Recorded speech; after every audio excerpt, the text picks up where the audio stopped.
جی السلام علیکم ورحمۃ اللہ وبرکاتہ۔ ناظرین، یہ ہے جامعہ اسلامیہ ریڑھی تاج پورہ کی پرانی مسجد۔ پڑھنے کے زمانے میں ہم لوگ یہی نماز پڑھا کرتے تھے، اور حضرت مولانا محمد اختر صاحب استاذ المکرم وہ یہاں جلوہ فرما ہوا کرتے تھے۔ یہ حوض ہے سامنے، اس میں وضو ہوا کرتا تھا۔ ایخر یہاں امامت کرتا تھا پڑھنے کے زمانے میں۔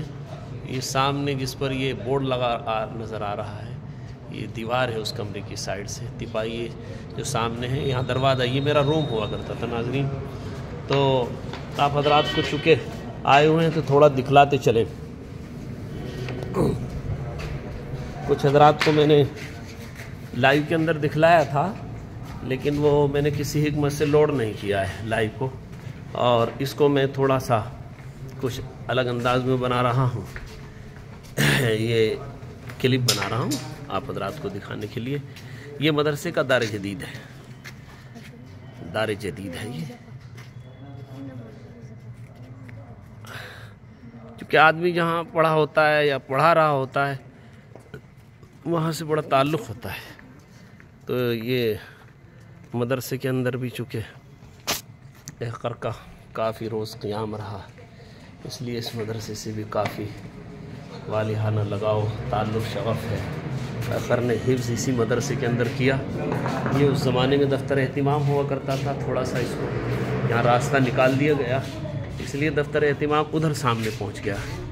یہ مدرسے کی دارالحدیث ہے، جامعہ اسلامیہ ریڑھی تاج پورہ، ضلع سہارنپور، اور یہ کتب خانہ ہے۔ یہ بڑی سادہ سی قیام گاہ تھی حضرت مولانا محمد اختر صاحب، جو خلیفہ تھے حضرت مولانا سید مکرم سنسار پوری اور حضرت مولانا شاہ سید رائے پوری کے، جو نواسے ہیں شاہ عبدالرحیم، پڑ نواسے ہیں شاہ عبدالرحیم رائے پوری کے۔ اس طریقے سے حضرت کا تھوڑا تعارف ہوا۔ یہ حضرت کی قیام گاہ تھی، ہمارا طعام بھی حضرت کے ساتھ ہی رہتا تھا۔ یہ کمرہ نمبر 8 دار قدیم آپ دیکھ رہے ہیں، یہ میرا کئی سال کا کمرہ ہوتا تھا ناظرین۔ یہ آپ حضرات کو تھوڑا سا دکھلاتا چلوں جب یہاں پر آیا ہوا ہوں۔ کچھ تھوڑا سا باہر کا ماحول بھی۔ حافظ ذاکر صاحب 1 منٹ اور لگے گی مجھے، 1-2 منٹ۔ تو یہ اس طریقے سے آپ یہاں سے فارغ ہو گئے۔ ہمارے پڑھنے کے زمانے میں بس مدرسہ اتنا ہی تھا جو ہم نے آپ کو دکھلایا۔ ہم دارالعلوم میں سن 1997 میں گئے۔ اس کے بعد ماشاءاللہ یہ تعمیرات کا آغاز ہوا۔ بڑی شاندار مسجد، اندر سے بھی بڑی عمدہ ہے۔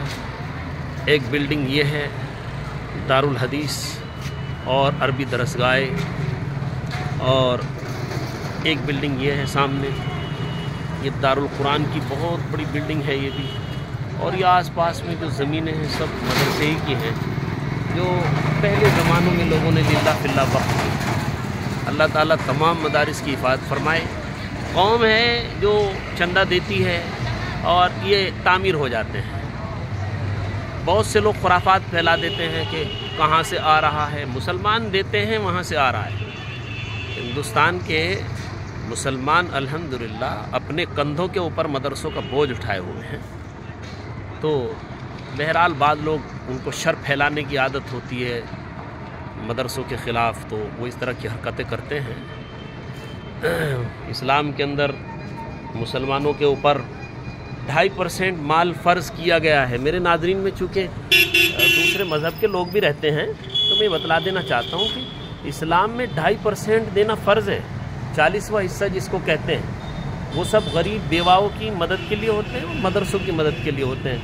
لہذا بعض جو ہے نا یوٹیوبرز اپنی دکان کو چمکانے کے لیے مدرسوں کے خلاف ہنگامہ آرائی کرتے ہیں اور ہائی لائٹ ہونے کے لیے مدرسوں کا سہارا لیتے ہیں، تو اس کی کوئی ضرورت نہیں۔ ایک اسی طرح کے آدمی نے یہاں شر پھیلایا، اور جبکہ اس شر کا کوئی فائدہ تو ہونے والا نہیں ہے، کیونکہ مدرسوں کا جو سارا سسٹم ہے وہ تو آئینے کی طرح صاف اور شفاف ہوتا ہے، ایمانداری پر مبنی ہوتا ہے۔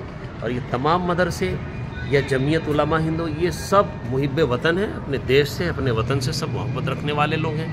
تو یہ شر پھیلانے والوں کو تو بہرحال اس سے پرہیز کرنا چاہیے۔ یہ دارالحدیث اور درسگاہ، یہ شاندار مسجد اور یہ دارالقرآن، اور جو ابھی میں نے آپ کو دکھلایا یہ مدرسے کا پرانا حصہ ہے۔ السلام علیکم ورحمۃ اللہ وبرکاتہ۔